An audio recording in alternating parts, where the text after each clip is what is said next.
बिस्मिल्लाहिर्रहमानिर्रहीम। अस्सलामुअलैकुम। कैसे हैं आप सब? होप्स हो कि आप सब खैरियत से होंगे। Welcome back to another video. Welcome back to my channel Hania teach and stitch. इस वीडियो में हम 5 साल की बच्ची का रेडीमेड स्टाइल टॉप रेडी करेंगे। तो सीज़न के लिहाज से हमने ये टॉप रेडी करना है, क्योंकि आपको पता है कि ज़्यादातर ये शादियों का सीज़न है और हमें कुछ भी समझ नहीं लगती कि हम बच्चियों के जो ड्रेसेस वगैरह हैं वो किस तरह से तैयार करें। तो वे ये वीडियो आपके लिए, वीडियो को आपने कंप्लीट वॉच करना है, कहीं से भी स्किप और मिस नहीं करना। मैंने यहाँ पे इस टॉप के लिए सिंपल नेट का इस्तेमाल किया है और उसके बाद मैंने डिज़ाइनिंग वाली नेट भी इसमें इस्तेमाल की है। कतान सिल्क है मेरे पास, तो यहाँ पे तकरीबन हाफ जो मीटर है वो मैंने कतान सिल्क का यूज़ किया है। क्योंकि ये टॉप है तो टॉप हमने थोड़ा शॉर्ट ही रखना है। अगर आप इसकी लेंथ बढ़ाना चाहते हैं तो आपने 2 इंचज़ की लेंथ बढ़ा लेनी है। इसकी लेंथ मैं आपको बता देती हूँ, क्योंकि ये नीचे वाला इनर हमने रेडी करना है। तो इसकी लेंथ मैंने 19 इंचज़ तक रखनी है और इसकी जो विड्थ है वो मेरे पास 9 इंचज़ तक है। जब हम इसको ओपन करेंगे तो ये 18 इंच तक हो जाएगी। अब यहाँ पे हमने इसकी जो कटिंग, मेन कटिंग है वो हमने इसी फैब्रिक के ऊपर करनी है। उसके बाद जो कटिंग है वो हमने जो हमारा नेट फैब्रिक है उसके ऊपर करनी है और इसको हमने लूज़ ही रखना है, क्योंकि ये टॉप है और टॉप थोड़े लूज़ ही होते हैं।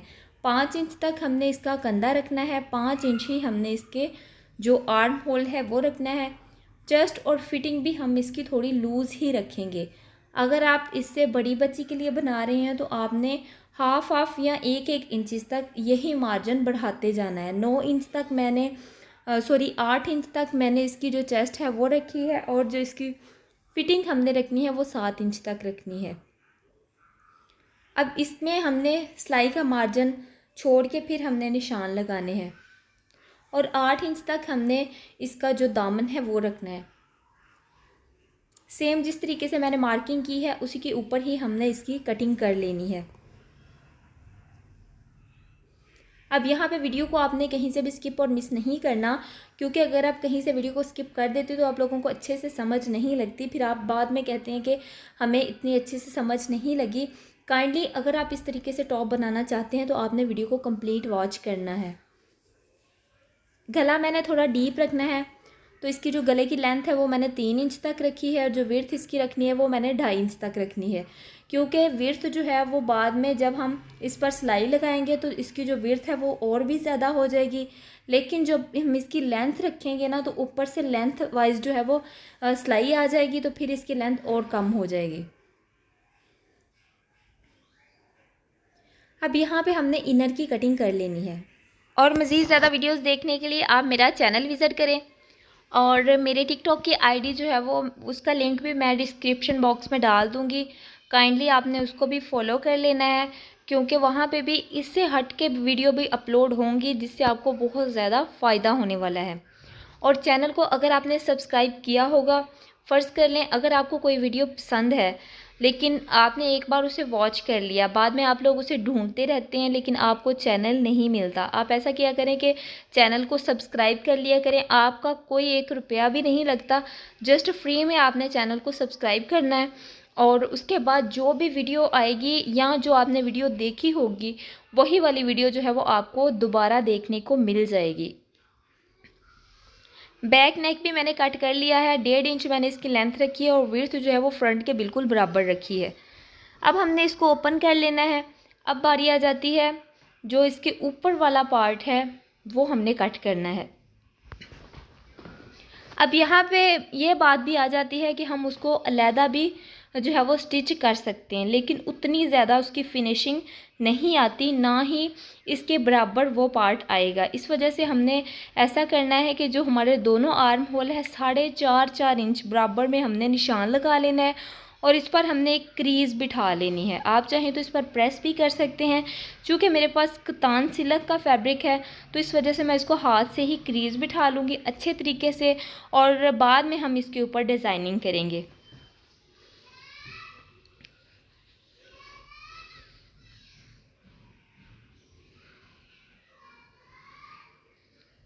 डिज़ाइनिंग के लिए मैंने सीक्वेंस नेट का यूज़ किया है। अगर आपके पास प्लेन नेट है तो आप वो भी इसमें इस्तेमाल कर सकते हैं। लाजमी नहीं कि अगर आपके पास डिज़ाइनिंग वाली नेट नहीं है तो आप इसमें वो डिज़ाइन नहीं कर सकते। हाँ, ये है कि इसमें डिज़ाइनिंग ज़्यादा प्यारी लगती है। अब मैंने जो हैवी डिज़ाइनिंग वाली नेट नहीं यूज़ की, जस्ट ऊपर से जो इसकी लाइट लाइट डिज़ाइनिंग है वो मैंने उसका पार्ट निकाल लिया है, वो इसके ऊपर अटैच करना है। क्योंकि ये छोटी बच्ची के लिए हम बना रहे हैं तो इतनी हैवी डिज़ाइनिंग जो है वो इतनी अच्छी नहीं लगती। अब जहाँ पे हमने क्रीज़ बिठाई है बिल्कुल उसके ऊपर हमने सिलाई का मार्जिन 1/2 इंच तक हमने छोड़ देना है और उसके ऊपर तक हमने इसको अच्छे से कवर कर देना है, पिनअप कर लेना है और गले के बिल्कुल बराबर बराबर हमने सिलाई लगानी है, 2 सूत्र का वक्फा छोड़ते हुए। सिलाई मैंने लगा ली है और गले के अंदर का जो नेट फैब्रिक है वो हम कट कर लेंगे। अब इसको हम बाहर की तरफ अच्छे तरीके से प्रेस करके फोल्ड कर लेंगे और इसके ऊपर ऊपर गले के ऊपर ऊपर हमने एक सिलाई लगानी है ताकि गला बिल्कुल अच्छे तरीके से बैठ जाए, जो इसके नेट वो साइडों को ना हो। वॉइस से ज़्यादा आपने वीडियो पे नोटिस करना है, जो कि मैं आपको हर वीडियो में बताती हूँ कि अगर आपको वॉइस की समझ नहीं आ रही, लेकिन वीडियो में मैंने आपको ईच एंड एवरीथिंग दिखाया हुआ है कि किस तरीके से हमने इसकी डिज़ाइनिंग कंप्लीट करनी है। कट हम लगा लेंगे ताकि इसमें झोल ना पड़े। ये देखिए, इस तरीके से हम इसको अच्छे से बाहर की तरफ आयरन कर लेंगे और ज़्यादा आयरन हमने नहीं करना चूँकि ये नेट फैब्रिक है तो ये जल भी सकता है। ऐसे ही हम बैक साइड रेडी कर लेंगे। दोनों साइडों को रेडी करने के बाद फिर जो इसका नेक्स्ट प्रोसेस है वो मैं आपको बताती हूँ। दोनों साइडें मैंने कंप्लीट कर ली हैं। अब जिसके बाद बारी आ जाती है इसके साथ सिंपल नेट अटैच करने की, तो वो हमने किस तरीके से अटैच करनी है। मेरे पास जो सिंपल नेट है उसकी लेंथ 18 इंच तक है। ये ऊपर वाले की लेंथ इसमें डाल के तो तकरीबन ये 25 इंच हो जाती है।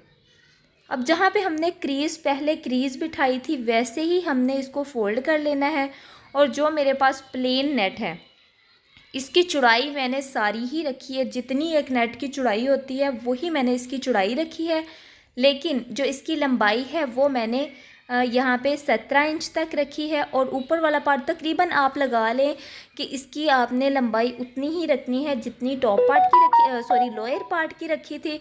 बाद में जब ऊपर वाला पार्ट इसके साथ अटैच हो जाएगा तो इसकी लंबाई काफ़ी ज़्यादा हो जाती है। अब क्रीज़ के बाद वाला जो इसमें आर्म होल आ रहा है, जस्ट वही आर्म होल आपने कट करना है।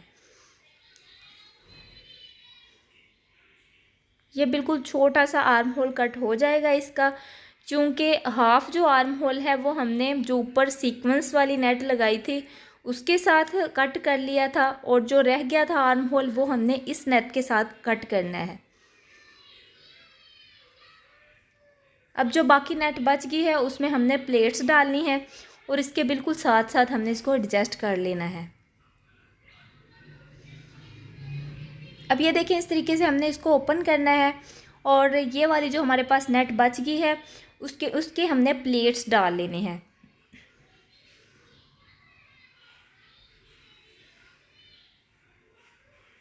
चुनट हमने इसमें नहीं डालनी, बड़े बड़े से प्लेट्स डालने हैं, क्योंकि अगर हम इसमें चुनट डालेंगे तो वो नॉर्मली जो फ्रॉक है उस तरीके से बन जाएगी।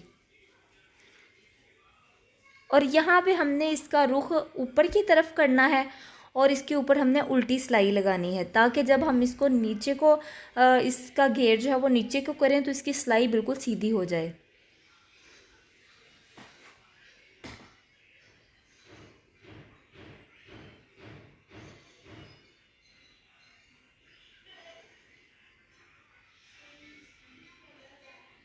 ये देखिए, इस तरीके से ऐसे हमने सिलाई लगानी है और बाद में जब हम इसको सीधा करें तो इसकी फिनिशिंग जो है वो ऊपर की तरफ आए। बिल्कुल सिलाई के ऊपर ऊपर हमने सिलाई लगानी है, जो हमने प्लेट्स के लिए सिलाई लगाई थी इसके बिल्कुल ऊपर ऊपर हमने सिलाई लगानी है। अगर सिलाई थोड़ी सी साइड पे हो जाती है तो आपने प्लेट्स वाली सिलाई नीचे से निकाल देनी है, जस्ट एक ही सिलाई हमारे पास बच जाएगी। अब इसको सिलाई के साथ कंप्लीट करने के बाद फिर जो इसके जो इसके कंधे वगैरह है वो हम अटैच करते हैं।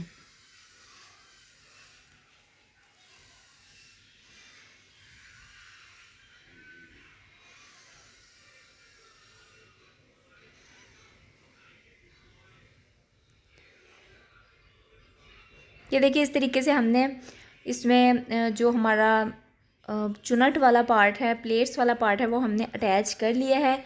इसके बाद कंधे अटैच करेंगे और कंधे अटैच करने के बाद हमने कतान सिलक के साथ आर्म होल के ऊपर मगजी निकाल लेनी है। क्योंकि जो हमने इसमें स्लीव्स लगाने हैं वो हमने राउंड राउंड बटरफ्लाई स्लीव्स लगाने हैं, तो वो हमने अलहदा से लगाने हैं, आर्म होल के साथ नहीं लगाने। आर्म होल पर हमने जस्ट मगजी निकालनी है। ये देखिए इस तरीके से जब हमने इसको सीधा किया तो ऊपर वाला पार्ट उसका भी आर्म होल बिल्कुल कंप्लीट हो चुका है और जो लोअर पार्ट है उसका भी आर्म होल कंप्लीट हो चुका है।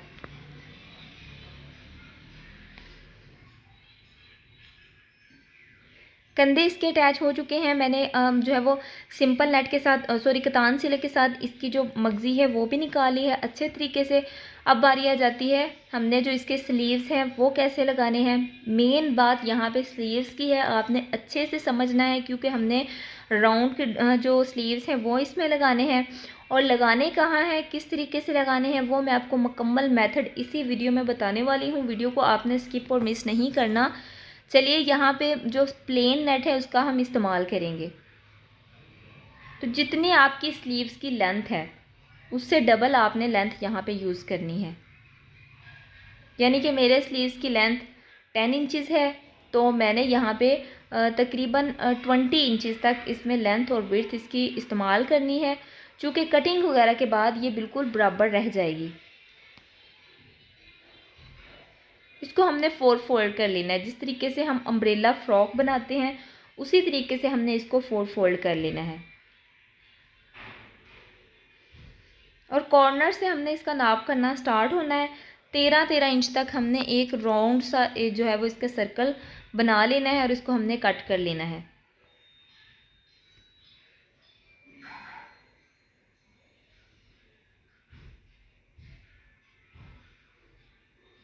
चूँकि ये नेट फैब्रिक है, इस पर जो है वो अच्छे तरीके से ना तो चौक के साथ ड्रा होता है और ना ही पेंसिल के साथ कोई भी इस पर निशान लगता है। तो इस वजह से मैं साथ साथ इसको जो है वो नापती जाऊंगी और साथ साथ ही हम इसकी कटिंग करते जाएंगे।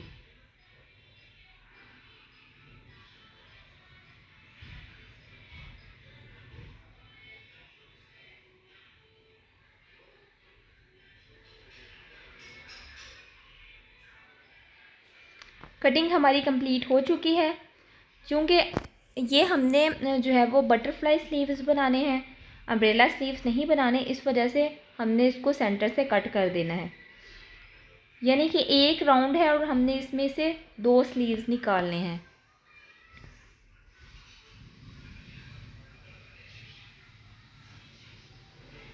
अब यहाँ पे मैंने इन स्लीव्स के ऊपर पीको करवानी है। अगर आप चाहें तो इस पर लेस भी लगा सकते हैं, आप चाहें तो इसको वैसे भी फोल्ड कर सकते हैं। मैंने पूरी फ्रॉक के ऊपर पीको करवानी है और उसके बाद मैंने स्लीव्स के ऊपर भी इसको थोड़ा सा प्रोफेशनल लुक देने के लिए, रेडीमेड लुक देने के लिए मैंने इसके ऊपर पीको करवानी है। फ्रॉक के साथ अटैच करने के लिए हमने फ़्रॉक को बिछा लेना है और उसके बाद आर्म होल के बिल्कुल साथ साथ हमने इसको अटैच करना है। ये इस वजह से कि ये नेट फैब्रिक है और इसमें जो भी मतलब अंदर वाले जो सीक्वेंस वगैरह हैं वो बिल्कुल नज़र आएंगे। अगर आपके पास नेट फैब्रिक नहीं है, प्लेन फैब्रिक आप यूज़ कर रहे हैं, तो आपने ऐसा करना है कि जहाँ पे हमने मगज़ी निकाली है, मगज़ी के बिल्कुल ऊपर ऊपर आपने ये स्लीव्स लगाने हैं। अब ये देखें इस तरीके से बाहर वाली साइड की तरफ जो है वो इसकी फ्रंट साइड आनी चाहिए। तो इसके लिए हमने ऐसा करना है, सेंटर से कट लगा लेना है और कंधे के बिल्कुल ऊपर हमने कट लेके आना है ताकि दोनों तरफ से जो हमारा फासला है वो बिल्कुल बराबर आए, स्लीव्स हमारे बराबर में अटैच हों। अगर आप एक तरफ से इसको स्टार्ट करेंगे तो दूसरी तरफ से कम और ज़्यादा हो सकते हैं। अंदर की तरफ हमने स्लीव्स रखने हैं और इस पर हमने एक सिलाई लगानी है, उसको बाहर की तरफ हमने पलट लेना है और इसके ऊपर भी हमने एक सिलाई लगा लेनी है ताकि स्लीव्स दोबारा से अंदर की तरफ ना पलटें। आर्म होल के बिल्कुल साथ साथ हम सिलाई लेके जाएंगे और दोनों तरफ से हमने 2-2 इंच का वक्फा छोड़ते हुए सिलाई को कंप्लीट कर लेना है। सिलाई कंप्लीट करने के बाद सेंटर वाली हम सिलाई लगा लेंगे। सेंटर वाली सिलाई हमने लगा ली है, स्लीव्स हमारे अटैच हो चुके हैं। यकीन करें ये टॉप इतना खूबसूरत लगता है, इतना खूबसूरत लगता है कि अगर आप किसी बड़ी बच्ची के लिए भी ये बनाएंगे तो भी बुरा नहीं लगेगा। और उम्मीद करती हूँ कि आपको ये वीडियो अच्छी लगी होगी। अगर अच्छी लगी है तो आपने वीडियो को लाइक कर देना है, प्यारा सा जो कमेंट है आपने कमेंट बॉक्स में छोड़ देना है, ताकि मुझे पता चले कि आप जो है वो मेरी डिज़ाइनिंग से कितनी ज़्यादा खुश होती हैं। और उसके बाद आपने चैनल को भी सब्सक्राइब कर लेना है। मज़ीद ज़्यादा वीडियोस देखने के लिए आप मेरा चैनल विज़िट करें। तो जनाब मिलते हैं अब नेक्स्ट वीडियो में, तब तक के लिए अल्लाह हाफिज़।